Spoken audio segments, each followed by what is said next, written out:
The contents of these words, given by God and Jesus through the chairman of Shinchonji Church of Jesus, are written according to the Bible with the purpose of benefiting the public for the church's and the members' knowledge regarding faith. These contents are also written according to Jesus' words to let our yes be yes and our no, no, so that the churches and the members can carry on in true faith. Distinguishing orthodoxy from heresy. Although words like cult, sect, faction, and division appear in both the Old and New Testaments, the word orthodoxy cannot be found in the Bible.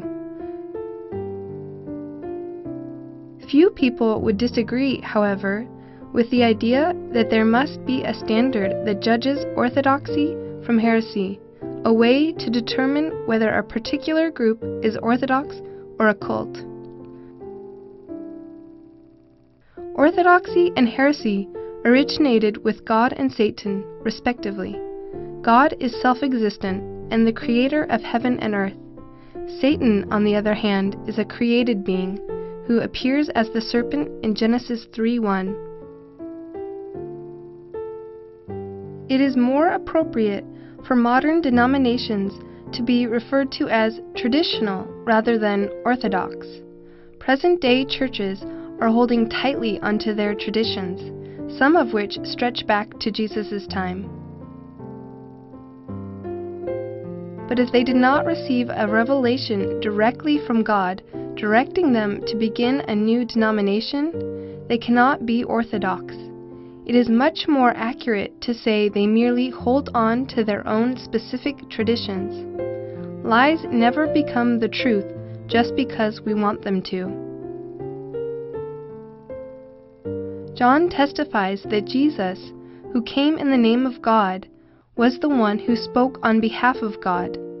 Let us examine Jesus' words. Jesus said in John 16:13-15 that the word passes from God to Jesus, from Jesus to the Spirit of truth, and from the Spirit of truth to you. Please consider how the word is conveyed to people in Revelation 5 and 10. Jesus takes the scroll which God sealed, and he opens it. Jesus gives the open scroll to an angel, who passes it on to Apostle John. Then John is told to preach the word to the people. Thus, only Jesus and the one with Jesus can be orthodox.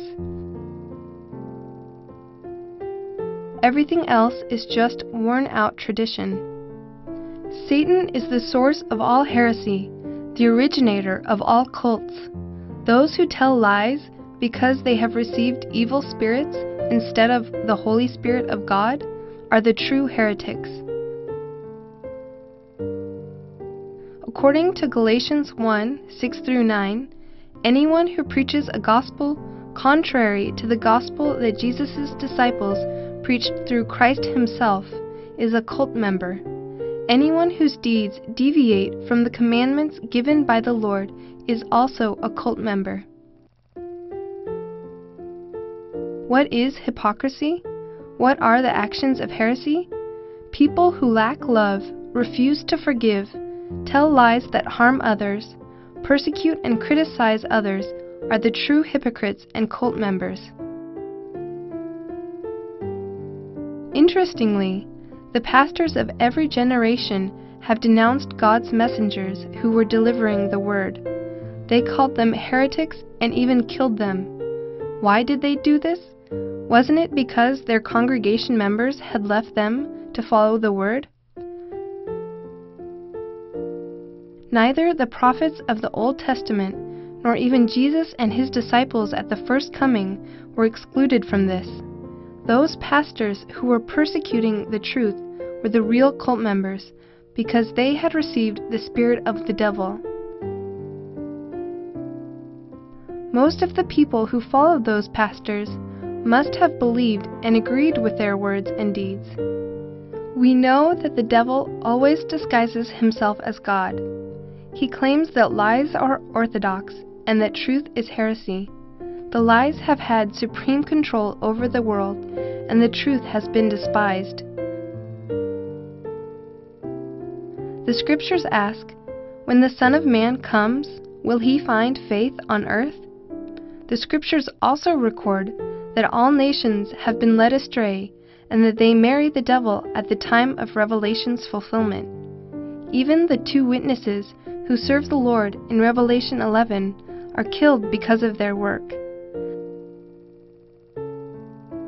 I pray that all of us may know the truth according to the Bible, so that we can truly distinguish orthodoxy from heresy.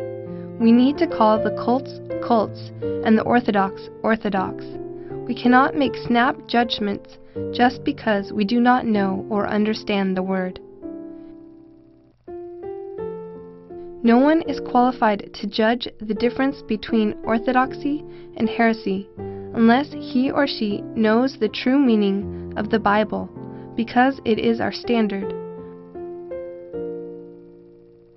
Those who do not know the meaning of Revelation should close their mouths and quietly learn the Word. Blessed are those who learn the Word, understand it, and believe it instead of cursing others.